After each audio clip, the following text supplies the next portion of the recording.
The American Chamber of Commerce in Taipei, founded in 1951 and based in Taipei, is a non-profit, non-partisan business organization dedicated to promoting the interests of international business in Taiwan. AmCham is the largest foreign business organization in Taiwan, with more than 1,000 members representing over 500 companies across a diverse array of sectors.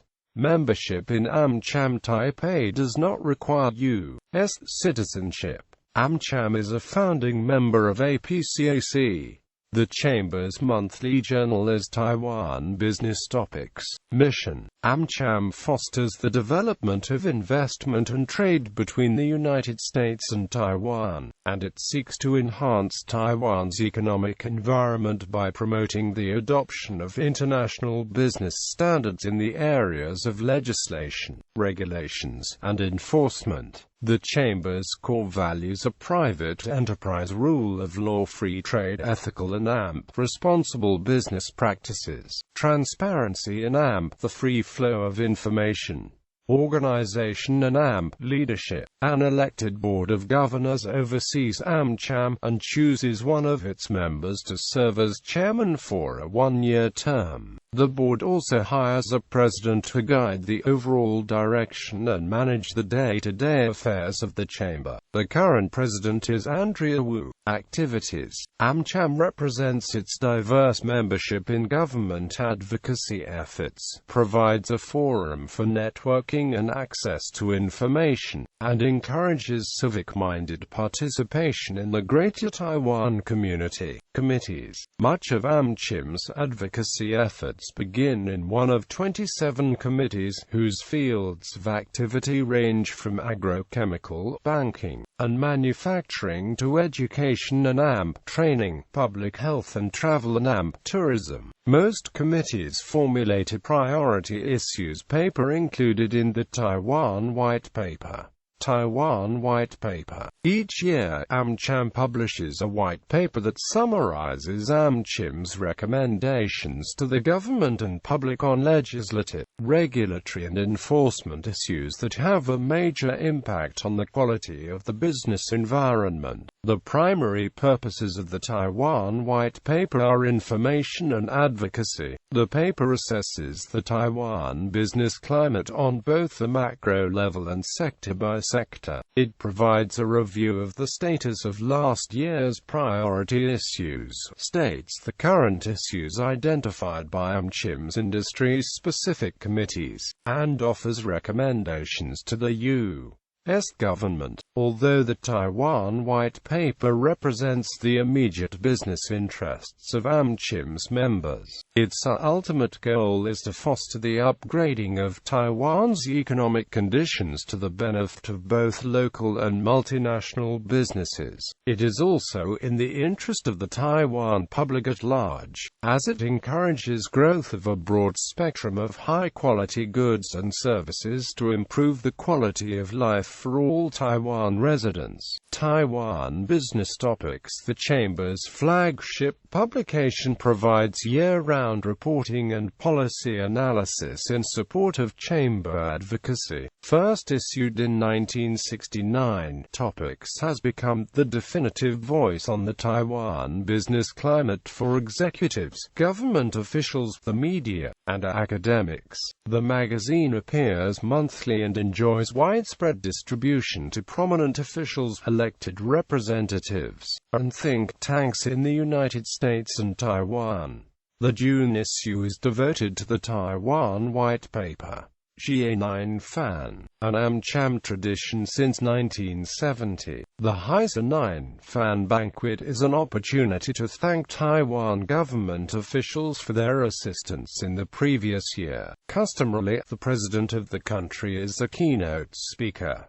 Washington, Dornoch. Once a year, an AmCham delegation meets with senior officials in the U.S. administration and on Capitol Hill to discuss international business concerns regarding U.S. Taiwan trade and commerce. History. AmCham registered with the Taipei city government on September 14, 1951.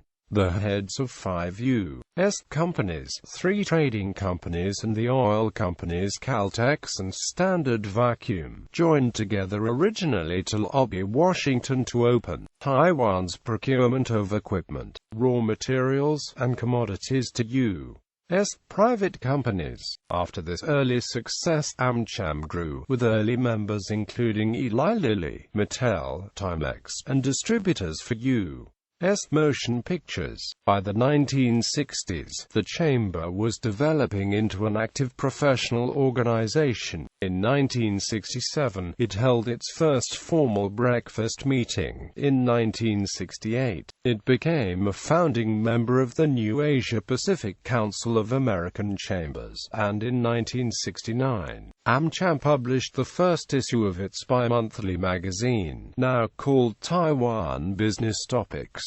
Supporting economic development, U.S. companies played an important role in laying the groundwork for Taiwan's later economic achievements in the consumer electronics, computer, semiconductor, and flat panel display industries. General Instrument's decision in 1964 to set up a subsidiary on the island to make various electronic components was a pioneering investment that prompted other major U.S. electronics companies to follow suit and laid the groundwork for Taiwan's entry into consumer electronics, which eventually led to the production of computers, semiconductors, and flat panel displays. General Instrument grew into one of Taiwan's biggest employers. By 1980, it had 10,000 workers. American firms also helped advance Taiwan's 10 big projects, which in the 1970s provided the infrastructure foundation for the island's future economic prosperity. For Taiwan's first international standard freeway, the Sun Yat-sen Freeway stretching from Keelung to Kaohsiung, U.S. engineering companies helped to conduct feasibility studies, design several sections, and provide construction engineering and inspection. Numerous American companies, including Amoco Chemical, Master Machine, General Electric, Westinghouse, and U.S. Steel Corp., provided Taiwan's first integrated steel mill and its new petrochemical complex with investment, procurement, training, and engineering consultation. American firms like Texas Instruments and Varian Associates were early entrants into the Hsinchu Science Park, established in 1980 and inspired by the Stanford Research Park that nurtured Silicon Valley. Hsinchu has helped foster the development of some renowned global technology companies, helping forge the Taiwan Relations Act. Following the shock of U.S. derecognition of Taiwan, AmCham Taipei's leadership played an instrumental role in determining the form of the continued U.S. relationship with Taiwan. In 1976, under the chairmanship of Marinus Dutch van Gessel, AmCham made the strategic decision not to oppose the improvement of U.S. relations with mainland China, as long as it was not done at the expense of Taiwan. Van Gessel had previously served as Deputy Assistant Secretary in the U.S. Department of Commerce and by 1976 was heading up the Taiwan operations of Corning Glass, concerned with giving due consideration to the potential impact on U.S. business interests of any change in U.S. diplomatic relations. In January 1977, Van Gessel wrote a paper entitled The U.S. and the Rock, A Businessman's View, a position paper of the American Chamber of Commerce in the Rock.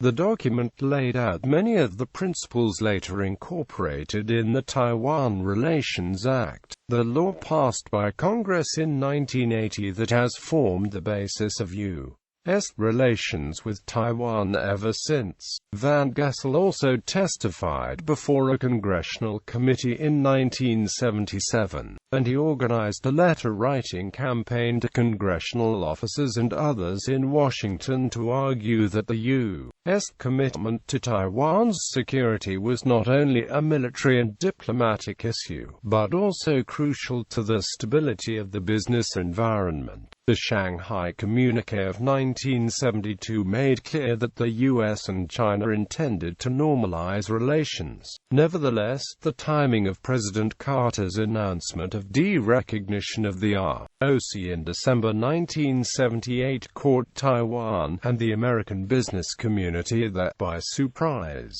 According to the Chamber, AmCham did not object to U.S. recognition of the PRC per se, but strongly objected to the terms of the agreement and to the discourtesy of the lack of proper advance notice to Taiwan. Robert P. Parker played a key role in helping to reaffirm U.S. friendship with Taiwan.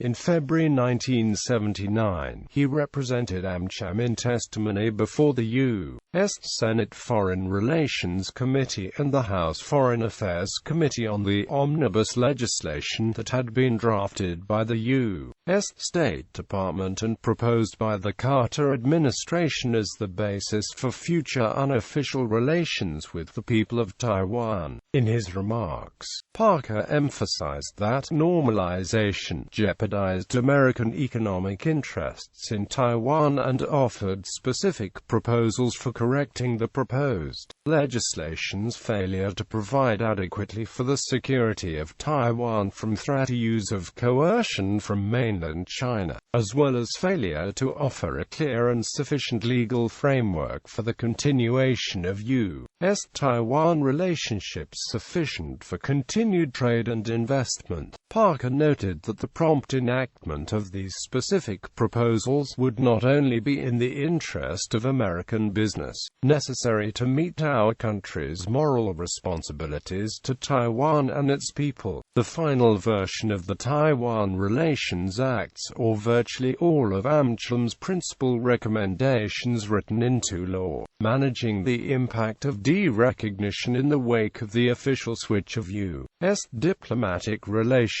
Uncertainty surrounded the potential impact on Americans and other foreign residents in Taiwan.